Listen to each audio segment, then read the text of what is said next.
Tuhan, renungan pada pagi hari tanggal 19 Juli 2024 dalam kitab 2 Raja-Raja 8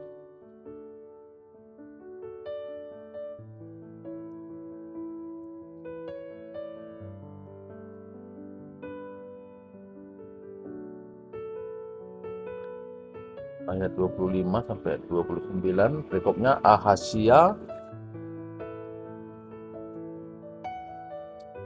Raja Yehuda. Dalam tahun ke-12 zaman Yoram, anak Ahab,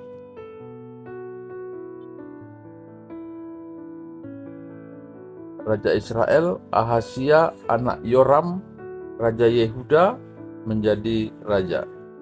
Ia berumur 22 tahun pada waktu ia menjadi raja,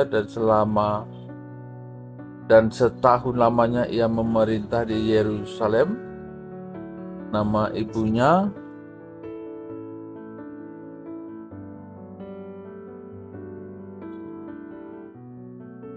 Atalia, cucu Omri, Raja Israel. Ia hidup menurut kelakuan keluarga Ahab, dan ia melakukan apa yang jahat di mata Tuhan, sama seperti keluarga Ahab, sebab ia adalah seorang menantu dari keluarga itu.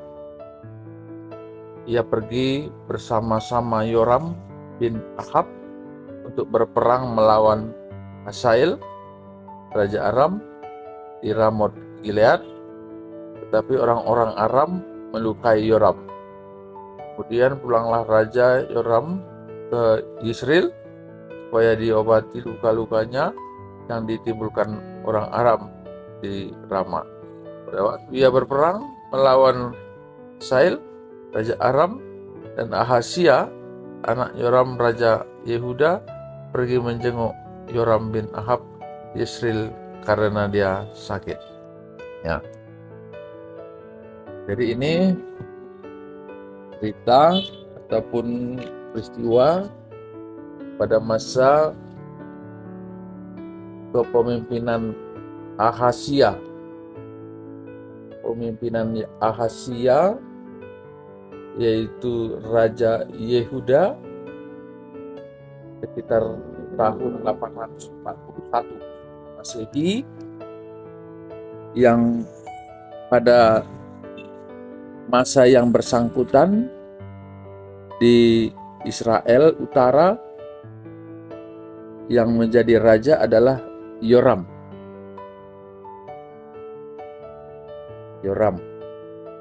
Nah, jadi dalam perikop ini masih dalam kondisi kepemimpinan yang tidak taat kepada Tuhan. Satu kepemimpinan yang tidak berkenan kepada Tuhan, dan disinggung di sini bahwa raja-raja ini adalah keturunan raja-raja sebelumnya yang tidak takut akan Tuhan. Tidak takut akan Tuhan. Dan kalau udah lihat dari perikop ini, ada terjadi peperangan dengan orang Aram atau Raja Aram,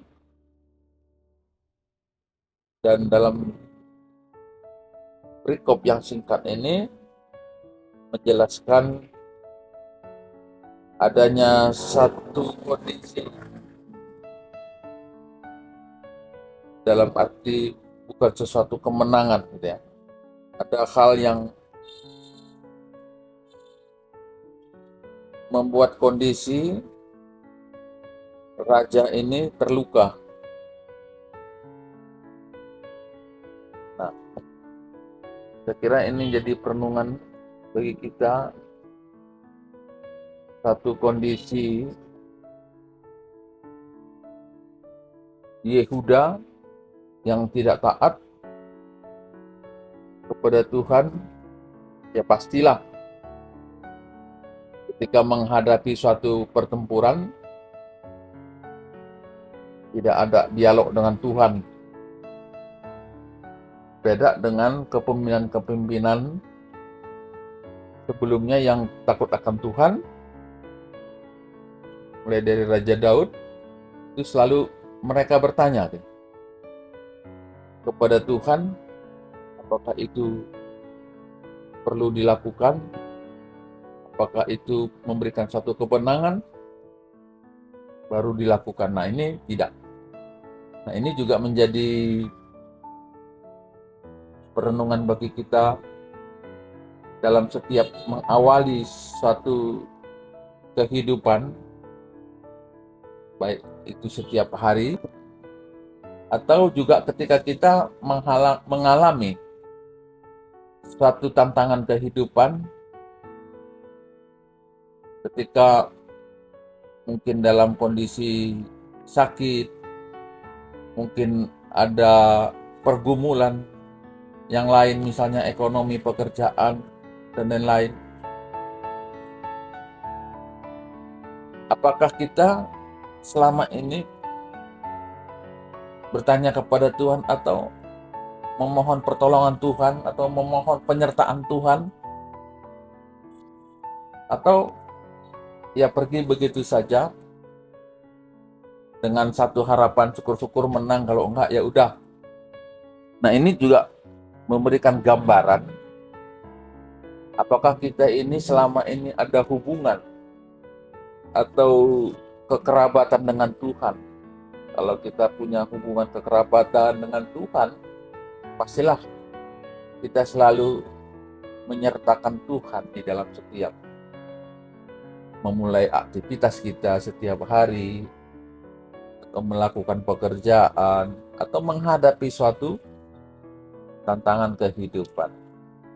Nah, ini gambaran orang-orang yang punya pengharapan. Tapi kalau yang tidak punya pengharapan, bisa jadi tidak akan melibatkan Tuhan. Nah, dalam perikop ini kita melihat Tuhan tidak bekerja dan tidak memberikan kemenangan. Nah, itu ya.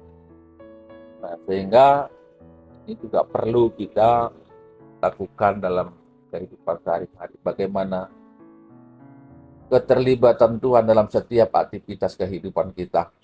Oleh karena itu, akan memberikan kemenangan dalam setiap tantangan yang kita hadapi. Nah, saya kira ini inti dari perikop ini.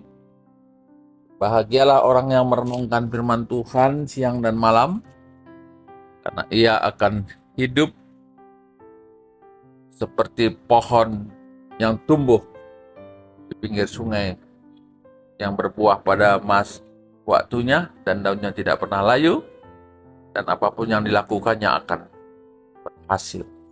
Demikian firman Tuhan. Haleluya. Amin.